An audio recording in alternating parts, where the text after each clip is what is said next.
사랑하는 성도 여러분, 오늘도 우리의 삶을 평강에서 평강으로 인도하여 주시는 하나님의 은혜를 따라 자유와 기쁨을 누리시며 또한 선포하며 살아가는 저와 여러분의 삶이 되기를 기도합니다. 오늘은 잠언 19장 11절에서부터 13절 말씀으로 새벽 기도회를 시작합니다. 노하기를 더디하는 것이 사람의 슬기요 허물을 용서하는 것이 자기의 영광이니라. 왕의 노함은 사제의 부르짖음 같고 그의 은택은 풀 위에 이슬 같으니라. 미련한 아들은 그의 아비의 재앙이요 다투는 아내는 이에 떨어지는 물방울이니라. 아멘. 노하기를 더디하시고 그 인자가 무궁하시며 긍휼과 사랑으로 연약한 자를 품어주시는 주 하나님. 오늘도 그 자비와 긍휼하심 속에서 이 하루를 시작하게 하시고 무엇보다도 이 영적 무지로 사랑이 식어지고 무정이 판을 치는 세대 속에 살아가는 우리들에게 예수 그리스도의 뜨거운 사랑, 생명을 되살리는 은혜를 허락하여 주심을 감사드립니다. 주의 베푸신 그 은혜와 사랑을 받은 우리들, 세상을 그 사랑으로 온전케 하시기를 원하신 주의 뜻을 따라 오늘 사랑의 사도로 삶을 드리게 하시고 쓰임받게 하여 주시옵소서. 이기적이고 교만하고 세상과 같은 무정함을 따라 자기의 생각의 옳음과 자기의 만족과 자랑, 의를 위해서 다툼과 분란의 삶을 살아가기보다 하나님의 의와 사랑을 위해서 자신을 십자가에 내어주시며 하나님 사랑을 증거하셨던 예수님의 본을 받아 그렇게 살아가는 우리의 삶이 되게 하여 주시옵소서.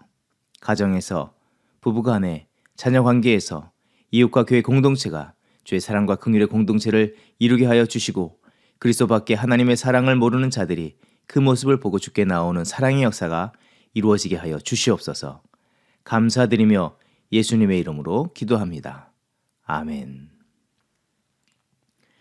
오늘 우리에게 주시는 하나님의 말씀은 사사기 20장 1절에서부터 11절 말씀입니다. 이에 모든 이스라엘 자손이 단에서부터 브엘세바까지와 길르앗 땅에서 나와서 그 회중이 일제히 미스바에서 여호와 앞에 모였으니 온 백성의 어른 곧 이스라엘 모든 지파의 어른들은 하나님 백성의 총회에 섰고 칼을 빼는 보병은 40만 명이었으며 이스라엘 자손이 미스바에 올라간 것을 베냐민 자손이 들었더라. 이스라엘 자손이 이르되 이 악한 일이 어떻게 일어나는지 우리에게 말하라 하니 레위 사람 곧 죽임을 당한 여인의 남편이 대답하여 이르되 내가 내 첩과 더불어 베냐민에 속한 기브아에 유숙하러 갔더니 기브아 사람들이 이스라엘 중에서 음행과 망령된 일을 행하였기 때문이라. 이스라엘 자손들아 너희가 다 여기 있은즉 너희의 의견과 방책을 낼지니라 하니라.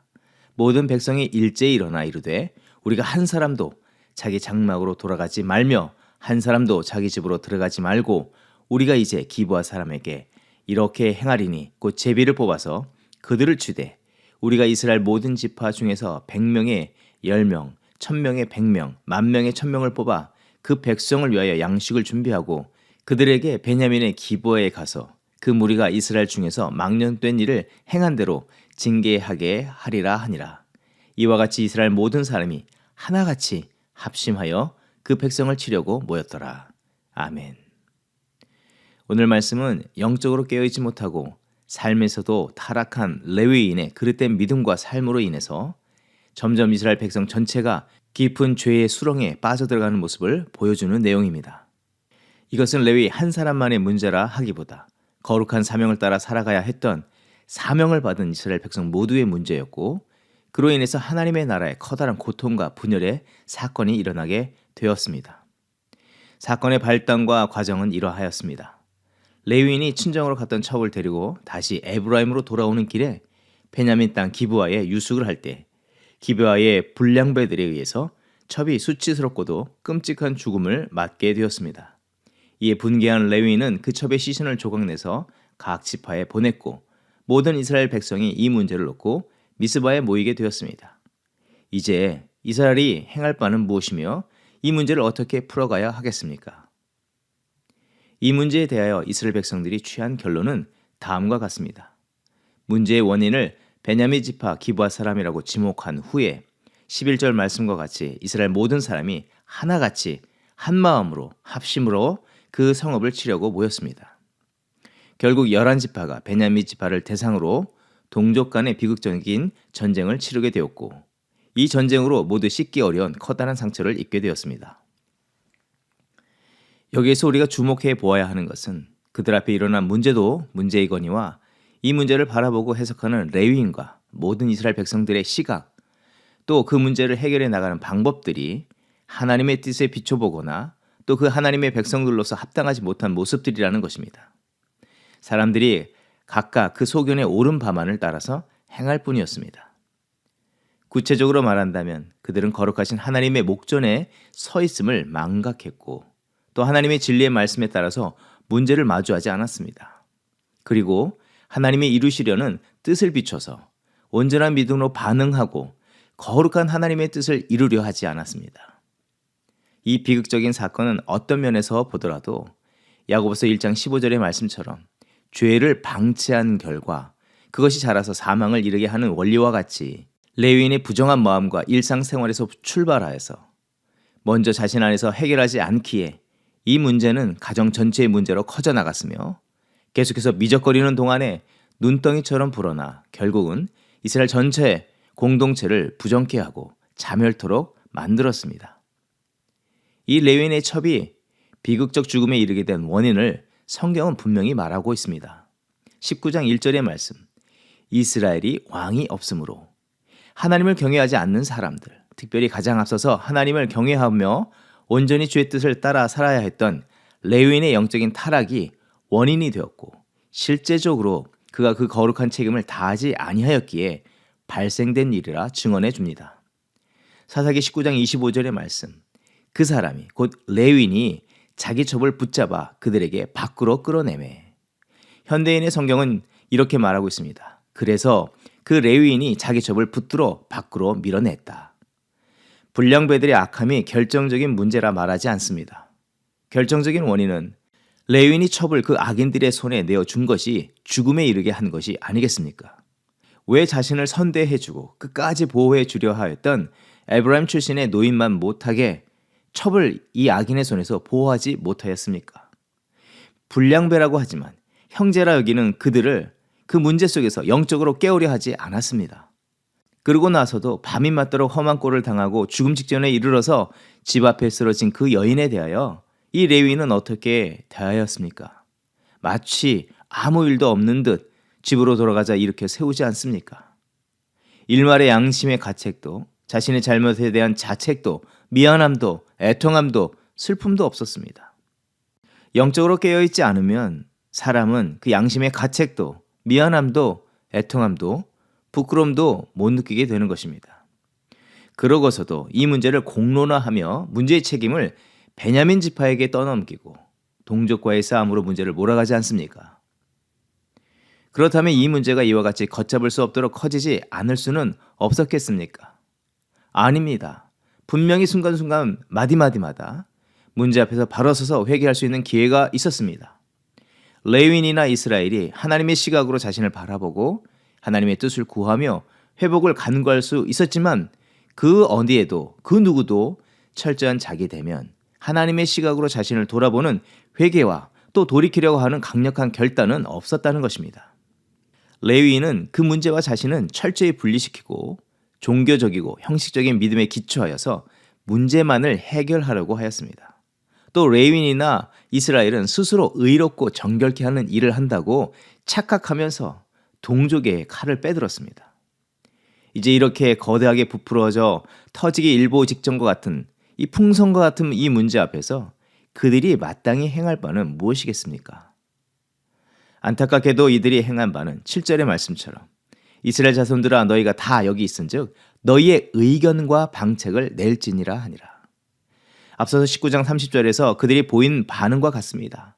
19장 30절의 이 하반절 말씀, 이 일을 생각하고 상의한 후에 말하자 하니라. 하나님 앞에 서지도 하나님께 묻지도 않고 자기 소견에 옳은 대로의 의견과 방책들을 마련하는 것뿐이었습니다. 믿음의 삶, 이 거룩한 백성과 공동체가 바른 길로 나가기 위해서 피해야 하는 것은 결단코 자기 생각이나 감정을 따라 행하지 아니하여야 하고 또 영적 분별 없는 다수의 사람들이 생각을 맞추고 또 그들의 입에 말을 맞춰서 결정하고 행하는 것이 아니어야 합니다. 매순간 매순간의 순간 속에서 하나님의 뜻을 찾고 구하며 그리고 문제 앞에서는 더더욱 하나님의 뜻을 겸손히 묻고 주신 뜻에 생명을 걸고 철저히 순복해야 합니다. 우리는 문제 앞에서 자신과 또 많은 사람들의 최선을 꺼내어 들기보다 하나님 앞에서 겸손히 서서 주의 말씀하신 바가 무엇인지를 살피고 그 뜻에 자신을 순복시켜야 합니다. 힘들지라도 고통스러울지라도 하나님의 말씀으로 자신을 비춰볼 때 하나님께서는 근본적인 문제, 죄악의 악취와 더러움을 발견하게 하시고 10년 근원 밑바닥에서부터 정결케 되어지는 은혜의 자리로 인도해 주시는 줄 믿습니다.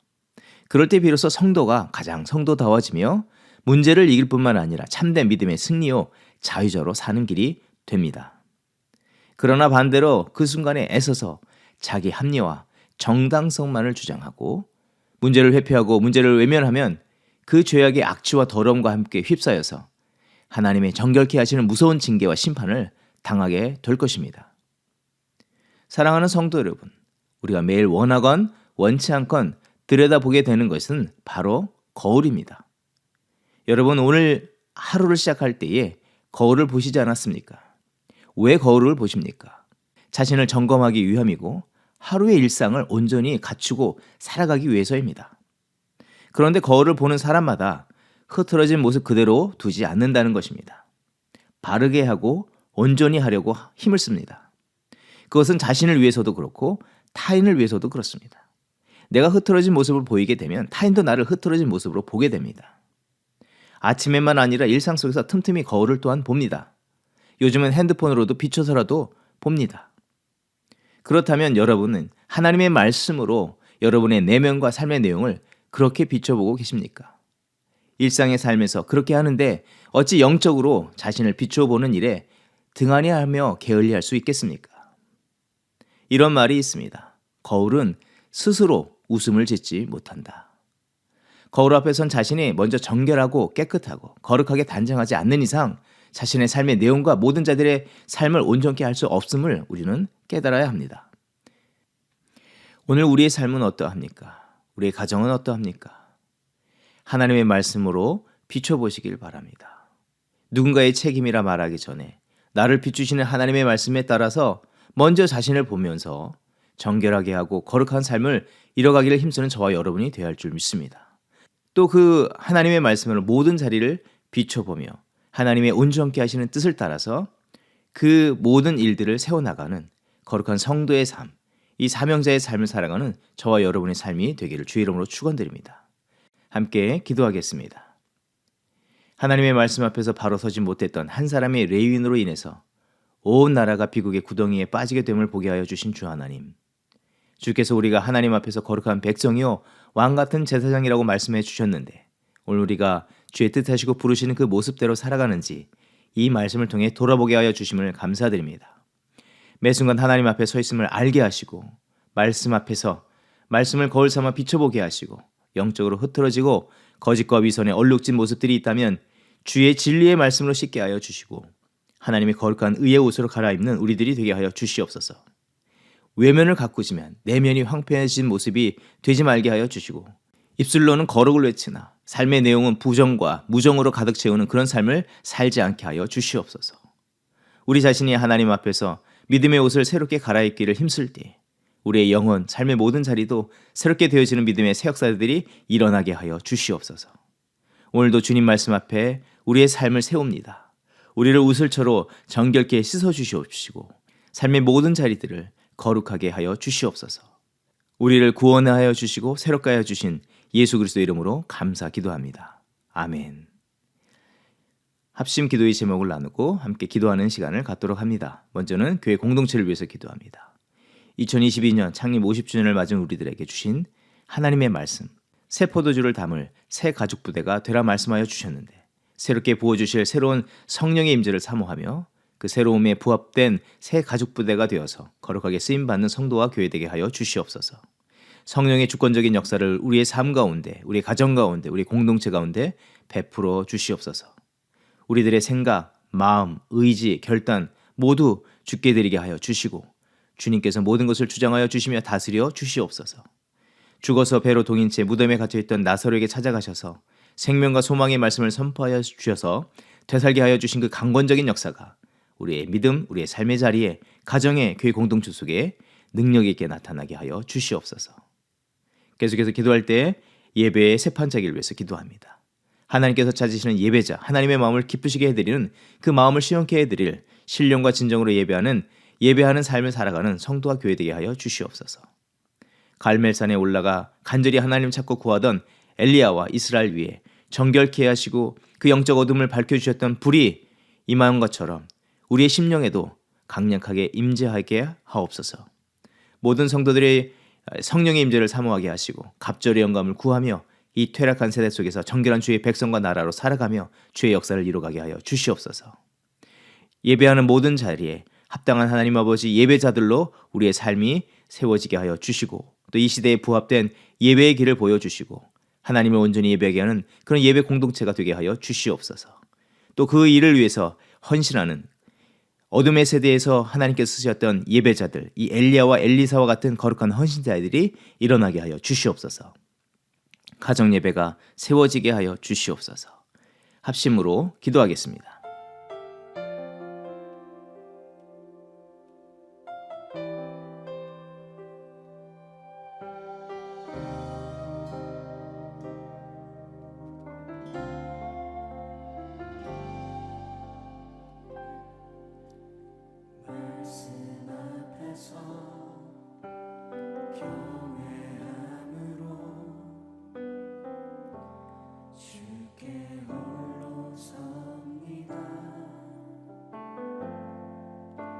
생명의 말씀 읽고 순종해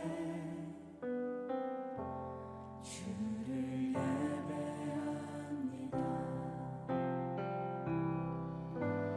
기록된 말씀 힘이 있어서 진리로 우리 거룩해 하며 거룩한 말씀 세세 영원히 복음이 되어 말씀하시네. 하나님 말씀에 두려워 떠는 자 그 말씀에 생명을 거는 자 한 사람 찾으시니 주님의 약속을 믿어. 하나님 말씀에 운명을 거는 자 순종하며 주 따라가는 자 영원한 하나님 나라 일어날 주의 교회여 일어나라.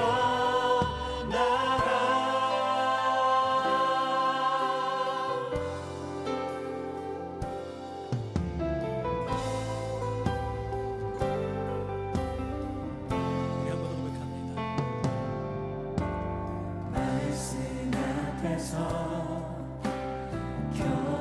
경외함으로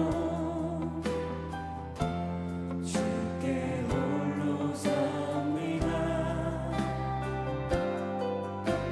생명의 말씀 읽고 순종해 주를 예배합니다. 기록된 말씀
그곳에 날 향한 계획 섭리가 있다네 매 순간 나에게 요구하시는 작은 믿음들 그곳에 날 향한 계획 섭리가 있다네 지금 여기 계시며 말씀해 주시는 하나님 내 삶에 역사하시는 신실한 나의 하나님을 찬양해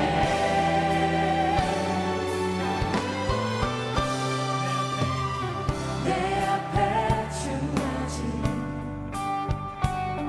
매일의 삶을 살다가 보면 그곳에 날 향한 계획 섭리가 있다네 매 순간 나에게 요구하시는 요구하시는 작은 믿음들 그곳에 날 향한 계획 섭리가 있다네 지금 여기 계시며 말씀해 주시는 하나님 내 삶에 역사하시는 신실한 나의 하나님 믿으십니까? 사랑이 없는 변함이 없는 영원한 그 사랑 영원한 그 사랑 어두운 내 삶에 비추러